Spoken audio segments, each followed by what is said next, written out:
Prepare to rethink everything you thought you knew. This is Mind Benders, your source for the most mind-twisting facts that will expand your understanding of the world. Let's bend some minds. The hook and the enigma. What if I told you that the voice inside your head, the one that narrates your life, that debates decisions, that is the very essence of your consciousness, is a recent invention? What if, for most of human history, our ancestors did not possess this internal monologue?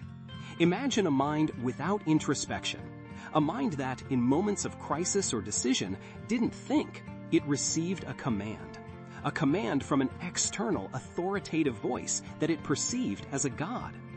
This isn't a thought experiment from science fiction. It is the core of one of the most audacious and unsettling theories ever proposed about the origin of the human mind. The theory suggests that just 3,000 years ago, humanity experienced a radical, traumatic shift in mental architecture. A shift so profound, it severed our connection to the gods and forced us to invent the very concept of a self. We believe consciousness is the defining feature of our species, a constant stretching back to our earliest days. But the evidence, hidden in our most ancient texts, our most sacred art, and the very structure of our brains, tells a different, far stranger story. It speaks of a time when humanity lived in a state of divided consciousness, a bicameral mind, where one part of the brain spoke and the other simply obeyed. Are you ready to question the nature of your own thoughts? Because the secrets we are about to unravel will make you rethink everything you know about being human. The first clues emerge. In 1976, Princeton psychologist Julian Jaynes published a book that sent shockwaves through the academic world, The Origin of Consciousness in the Breakdown of the Bicameral Mind. His premise was as elegant as it was explosive. He proposed that until roughly the time of Homer, humans were not conscious in the way we are today. They did not have an internalized narrative sense of self. Instead, their minds were split, or bicameral. The right hemisphere of the brain, the seat of creativity and pattern recognition, would generate auditory hallucinations in response to stress or novelty. These hallucinations were not perceived as self-generated thoughts. They were experienced as the direct, undeniable voice of a chieftain, a dead ancestor, or, most often, a god. The left hemisphere, the seat of language and execution, would simply receive the command and act upon it without question. There was no internal debate. There was only the voice and the obedience that followed. Think of it this way. For a bicameral man, anxiety didn't feel like worry. It manifested as a voice commanding, build a stronger wall, or pick up your spear. There was no, I think I should. There was only, the God commands me to. This model of the mind seems utterly alien, yet Jaynes argued the proof was hiding in plain sight, within the pages of our oldest stories. Consider the Iliad, the epic poem of the Trojan War. Read it closely, and you will find something startlingly absent: introspection. The characters do not sit and ponder their options. They don't wrestle with their conscience. When Agamemnon or Achilles faces a dilemma, a god suddenly appears and tells them precisely what to do. The god Athena grabs Achilles by the hair and commands him to hold his rage. Apollo whispers strategy into the ears of Hector. These aren't metaphors. Jaynes argued this was a literal description of the bicameral mind in action. The characters are not conscious agents. They are puppets, their strings pulled by the hallucinatory voices of their right hemispheres. Deepening the paradox. If this mind state was real, its traces should be everywhere in the ancient world. And once you start looking through the lens of Jaynes's theory, you see them everywhere. Consider the ubiquity of idols and statues in ancient civilizations. We see them as simple religious art. But what if they served a more direct neurological function? For a bicameral person whose guiding voice had fallen silent, an idol could act as a visual trigger. Gazing upon the statue of a god could help prompt the required auditory hallucination, the divine command needed to organize their behavior. The idol wasn't just a symbol of the god, it was a tool for hearing it. This extends to the practice of divination and consulting oracles. Why did powerful kings and generals travel for weeks to a cave to hear a priestess babble cryptic phrases? Because in a world without an internal space for decision-making, you needed an external source of authority. The oracle was, in effect, a state-sanctioned hallucination generator, a societal mechanism for making choices when an individual's own God voice was unclear. The reverence for the dead plays a part too. In many ancient cultures, it was believed that the dead could still speak to the living. Tombs were often designed as houses, complete with provisions. Jaynes proposed this wasn't just a belief in an afterlife. The corpse of a king, or even a simple relative, served as a powerful trigger for auditory hallucinations. The voice of the departed leader could continue to guide the tribe, his commands still echoing in the minds of his followers. This structure governed every aspect of society. Law was not a negotiated contract. It was a set of immutable commands handed down from a god king. There was no personal ambition, only divine will. It was a world of absolute certainty, a world without the burden of choice. But this raises a terrifying question. If this was the stable, default state of the human mind for millennia, why did it stop? Why did the gods fall silent? The promised payoff. The world of the bicameral mind was rigid, hierarchical, and deeply conservative.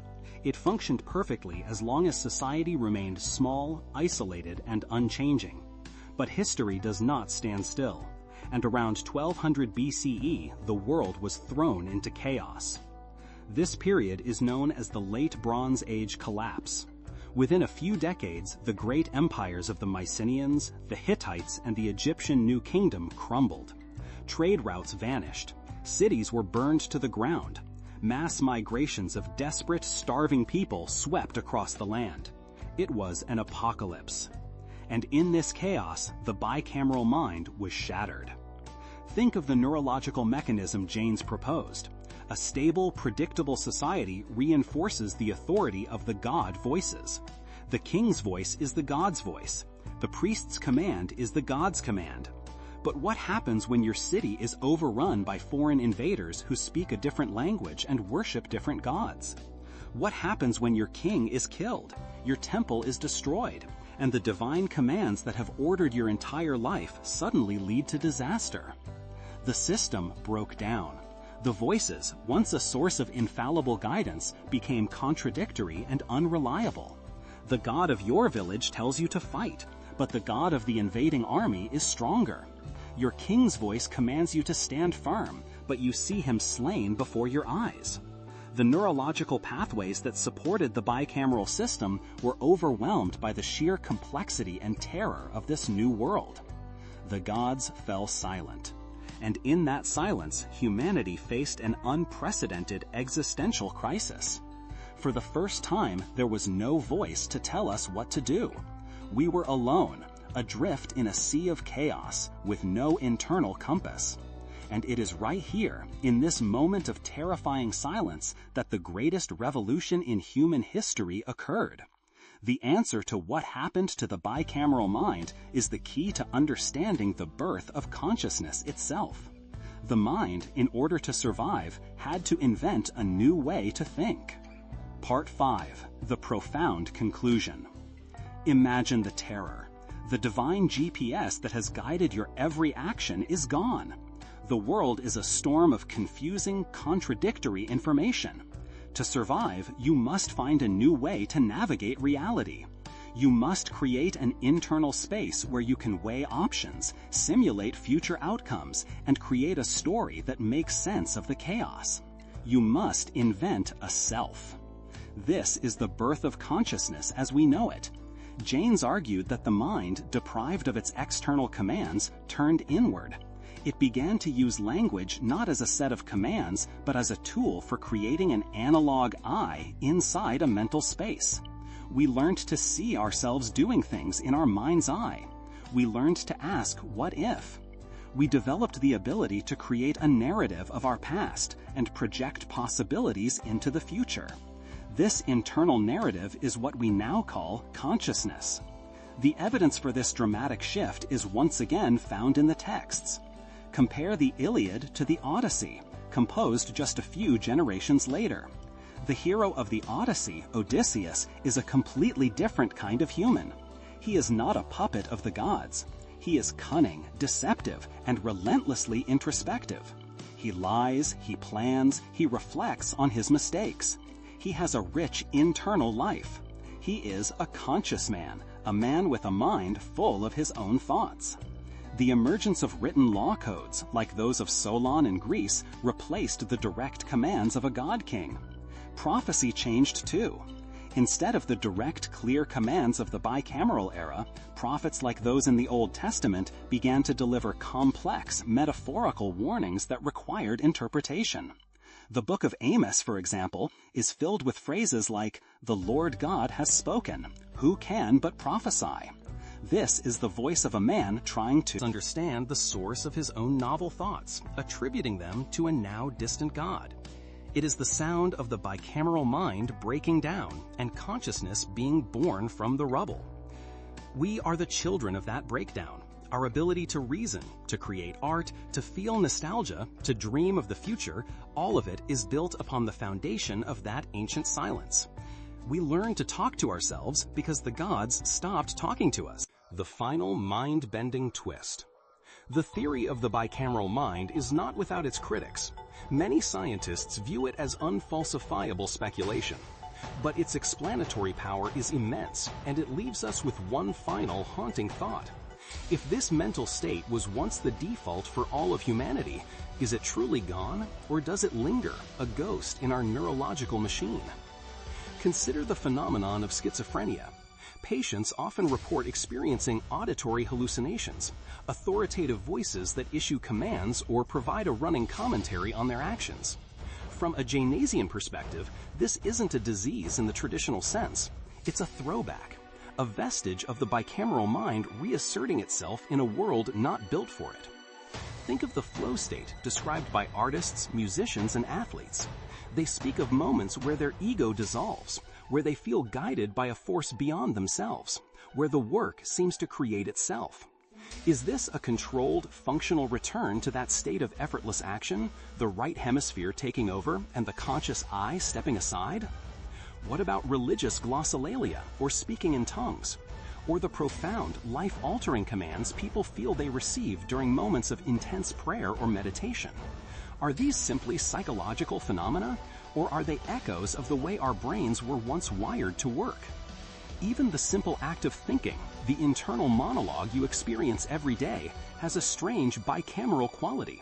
You talk to yourself. You ask yourself questions, and then you answer them. Who is the I that speaks, and who is the me that listens? The legacy of our bicameral past may be woven into the very fabric of our modern minds, a dormant operating system that can sometimes be glimpsed in the corner of our perception.